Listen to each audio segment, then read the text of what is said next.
오늘은 상태 동사 중에서 아주 중요한 동사들이면서 여러분들도 흥미있을 만한 동사 6개를 먼저 소개하고 시작을 하겠습니다. 자, 그 6개는 belong, contain, know, sound, seem, want입니다. 자, 이 6개의 동사를 이렇게 한 번에 묶는 이유가 오늘의 핵심입니다.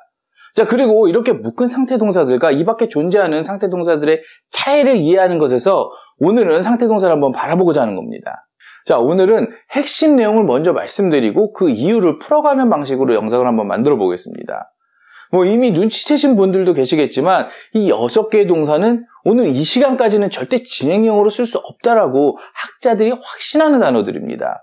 제가 이 말씀을 드리면 많은 분들이 의아하실 수도 있습니다. 무슨 소리지? 상태 동사는 원래 기본적으로 진행형을 못 쓰는 거지 예외적으로 진행형을 쓰는 문장들이 있는 거잖아. 이렇게 생각하시는 분들도 있을 겁니다. 맞습니다. 얼핏 상식적으로 생각을 해보면 이 말이 맞죠. 움직이는 것은 진행형이 가능하지만 움직임이 없는 상태라면 진행형과 어울리지 않는 것. 어떻게 보면 너무나 당연해 보입니다. 그런데 요새 점점 이 문법이 바뀌어가고 있습니다. 상태 동사임에는 틀림없지만 진행형으로 쓰기 시작하는 동사들이 나타나는 겁니다. 불과 50년 전이 1970년대였다면 문법적으로 틀리다고 할 문장들이 이곳저곳에서 등장을 하는 거죠. 그래서 우리는 이런 것들을 예외라고 하고 그런 예외들을 공부해 왔습니다. 물론 이런 것들을 예외라고 하는 거 크게 문제될 거 없죠. 그러나 저희들과 함께 공부하시는 분들은 그것을 이 특별한 이유라고 정의하는 게 좋겠다는 생각을 합니다. 상태 동사들을 문법적으로 혹은 상식적으로는 분명히 진행형을 쓸 수 없는 게 맞습니다. 자, 그런데 원어민들은 일상생활에서는 상태 동사를 진행형으로 많이 사용하는 겁니다. 예를 한번 들어볼까요? I have a car. 이걸 진행형으로 만들 수 있을까요? I'm having a car. 여기서 have는 분명히 소유하고 있다는 뜻의 상태 동사입니다. 그래서 이거 문법적으로도 혹은 의미상으로도 ing를 붙이면 맞지 않습니다. 자, 틀린 문장이 되는 거죠. 그런데 I'm having a party. 이 문장은 어떤가요? 자, 이 문장은 맞죠. 파티를 소유하고 있다기보다는 파티를 지금 열어서 지금 파티가 계속되는 느낌을 줄 수가 있죠. 즉 같은 단어라 하더라도 의미가 달라지면 얼마든지 진행형을 바뀔 수가 있습니다. 자, have의 경우 더 극적인 것도 있죠. 완전히 의미가 달라지는 경우가 있는데 I'm having lunch with my friends. 자, 먹다 의미로 쓰인다면 이건 더 이상 상태 동사 아니니까 너무도 당연히 ing를 쓸 수 있게 되는 겁니다. 자, 그런데 이거 너무 당연한 거 아니야? 이렇게 이야기하시는 분들이 계실 것 같습니다. 자, 그래서 정말 재밌는 예를 한번 들어보죠. I'm loving my new job. 나는 나의 새로운 직업을 사랑하는 중이다? 이거 맞는 문장일까요? 맞는 문장입니다. 물론 아직도 이걸 맞는 문장으로 받아들여야 되나 말아야 되나 고민을 하는 분들도 있는 게 사실이지만 대부분의 학자들은 맞는 문장으로 인정을 하고 있고 일반적으로도 사용되고 있습니다. 자, 여러분들도 이 영상 보신 적 있죠? 자, 맥도날드의 광고입니다. 버젯이 러브가 진행형으로 사용이 됩니다. 그런데 문제는 왜 이렇게 하느냐입니다. 바로 감정을 격렬하게 만들 수 있기 때문입니다. 러브는 분명히 어떤 것을 사랑하는 마음의 상태입니다. 그런데 이 상태를 ing를 써서 이렇게 움직일 수 있다면 이 감정의 상태가 강화되는 느낌을 느낄 수가 있죠. 자, 맥도날드 광고에서 햄버거를 사랑하는 것을 그냥 이렇게 I love it. 이렇게 하면 밋밋한 느낌이 듭니다. 그러나 I'm loving it. 이렇게 하면 이 마음의 상태를 이렇게 흔들어 보세요. 잔상이 생기면서 사랑하는 마음이 막 진동하는 이 느낌이 들게 되면서 너무너무 사랑하는 이런 느낌이 들지 않나요? 자, 재밌죠? 재밌습니다. 자, 원어민들도 사실 이 표현을 쓰기 시작한 게 오래되지 않았습니다. 공식적으로 인정되기 시작한 것은 1976년이니까요. 자, 이제 느낌은 아셨죠? 자, 그런데 여기서 우리가 주의해야 될 게 있습니다. 러브는 상태 동사인 동시에 감정 동사죠. 이런 러브와 같은 감정 동사들이 좀 있죠. 예를 들면 like라든가 hate. 이런 감정 상태를 나타내는 다른 동사들은 어떨까요? 자, like는 진행형으로 쓸 수 있습니다. 반면에 hate는 아직 못 씁니다. 그런데 like도 여기서는 좀 조심을 해야 됩니다. 감정을 강렬하게 만드는 게 아니거든요. 러브와는 다릅니다. 예문을 보면서 설명을 좀 드리겠습니다. Are you liking it here? 여기 마음에 드세요? 이런 뜻입니다. 보통은 이렇게 안 쓰죠. Do you like it here? 이게 일반적입니다. 그런데 왜 Are you liking it here? 이렇게 쓸까요? 이건 러브와는 반대로 감정을 완화시키는 겁니다. 만약에 Do you like it here? 이렇게 묻는다면 그냥 일반적인 느낌이 듭니다. 여기 마음에 들어? 이런 평범한 느낌이라면 Are you liking it here? 이렇게 하면 여기 어떠세요? 뭐 좀 마음에 드시나요? 내가 이곳을 제안했지만 혹시 마음에 들지 않을까? 이런 느낌으로 말하는 겁니다. 야, 이거 왜 그렇지? 이렇게 느끼실 수도 있는데요. 어쩌면 당연할 수도 있습니다. like는 감정을 더 강렬하게 만들 필요가 없잖아요.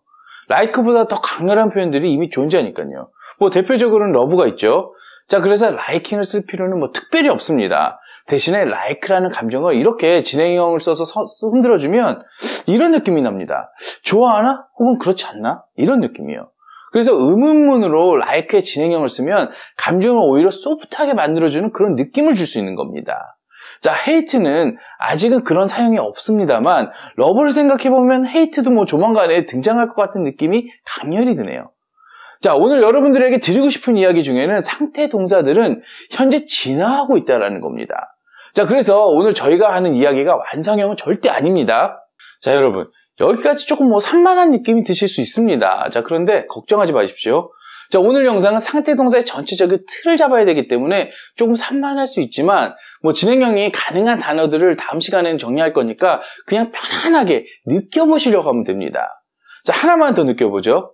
우리가 자주 접하는 동사 중에 조금 까다롭다고 느끼는 상태 동사가 하나 있습니다. 자, 호프인데요. 이 호프도 참 아리까리합니다. 예문 한번 볼까요?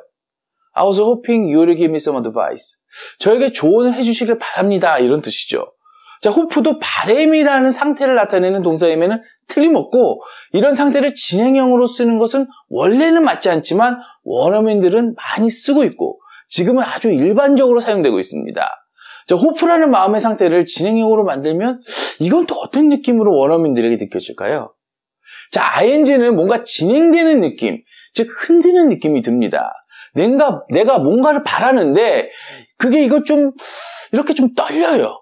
자, 내가 누군가에게 뭔가를 바란다고 하면서 좀 떨리는 모습이 보인다면 상대방에게는 어떻게 느껴질까요? 뭐 당당함은 아니죠.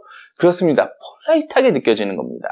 상태동사 문법의 핵심은 사실 별게 없습니다. 진행형으로 쓸 수 있는가 없는가에 대한 기본 개념만 잡히면 크게 문제가 없다는 이야기를 드리고 싶었습니다. 자, 여기서 이런 생각이 드실 것 같습니다. 도대체 앞에서 6개의 단어 know, sound, belong, contain, seem, want는 도대체 왜 적어놓은 거야? 자, 오늘 설명과 어울리지도 않는데 상태동사의 구분 때문입니다. 상태동사는 학자들이 뭐 다양하게 구분을 해놓습니다만 저희도 이렇게 한번 구분해보고 싶었습니다. 저희들 같이 주로 문법으로 영어를 공부하는 경우 진행형이 중요한데 많은 학자들이 6개 단어만큼은 상태동사로 못 쓸 것이다 라고 하는 단어들입니다. 다시 말해서 다른 동사들은 뭐 진행형으로 뭐 쓰게 될 수도 있는 겁니다. 자, 이래 놓으면 좀 마음이 편해지지 않으세요? 상태동사는 진행형을 못 쓴다고 하면서 뭐 예로 몇 개 외워뒀는데 계속 상태동사 진행형이 등장을 하면 답답하잖아요. 그런데 이렇게 6개를 제외하고는 원어민들이 혹시 쓸 수도 있으니까 그런 문장이 나와도 당황하지 않고 그냥 상태를 진행형으로 흔들어 느껴보는 것. 이게 더 효과적이지 않을까요? 마음도 편안하고요. 그런데 이런 분이 있을 수도 있습니다. 야, 너네들 틀렸어. want는 진행형으로 썼던 문장 내가 봤어. 혹시 이런 예문 말씀하시나요? This explanation is wanting in many respects. 분명히 형태는 진행형처럼 보입니다만 자, 여기서 wanting은 형용사입니다. 부족한이라는 뜻의 형용사인데요. 뜻은 이 설명은 여러 면에서 부족하다 이런 뜻이 되는 거죠. 자, 이렇게 want의 경우 wanting을 부족하다라는 뜻의 형용사로 이미 쓰고 있기 때문에 더더욱 진행형으로 쓰이지는 않을 것 같습니다. 자, 오늘 영상 어떠셨나요? 상태동사 까다롭다고도 했고 문법 변화가 심하다는 이야기도 했습니다. 자, 그래서 여러분들의 틀을 잘 잡아야 된다는 생각을 했고 그런 의미에서 상태동사 이렇게 큰 틀로 한번 나눠봤습니다. 자, 다음 시간에는 이 틀 안으로 좀 더 깊이 들어가 보겠습니다. 뭐 현재까지 나와 있는 진행형을 쓰는 상태동사들을 한번 순서대로 정리해 보려고 합니다. 자, 오늘도 영상 끝까지 함께 해주셔서 감사합니다. 좋은 하루 되세요.